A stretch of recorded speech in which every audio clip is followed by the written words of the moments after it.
शाबू वडे खाऊन कंटाळा आला असेल तर मस्त अशी ही भजी करून बघा. त्यासाठी काय करायचं, 2 उकडलेले बटाटे मस्त असे किसून घ्यायचे. त्याच्यामध्ये 1 वाटी भिजवलेली शाबू टाकायची. त्याच्यामध्ये चवीनुसार मीठ आणि बारीक जाडसर वाटलेली मिरचीची पेस्ट घालायची. त्याचबरोबर 2 चमचे वरईचं म्हणजेच भगरचं पीठ आपल्याला त्याच्यामध्ये टाकायचं, म्हणजे छान असं बाइंडिंग त्याला येतं. आणि व्यवस्थित असं पाणी न घालता व्यवस्थित मळून घ्यायचं. त्याचा मस्त असा गोळा बनवून घ्यायचा. आता त्यातलंच थोडं पीठ घ्यायचं आणि आपण कांदा भजी जशी तेलामध्ये सोडतो त्याप्रमाणे छोटी छोटी अशी भजी तेलामध्ये सोडायची आहेत.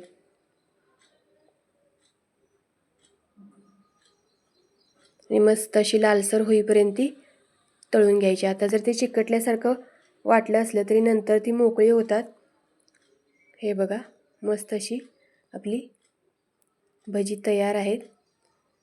ही भजी तुम्ही दह्याबरोबर खा, खूप छान लागतात. आणि जर रेसिपी आवडली असेल तर लाईक, शेअर आणि सबस्क्राईब नक्की करा. थँक्यू.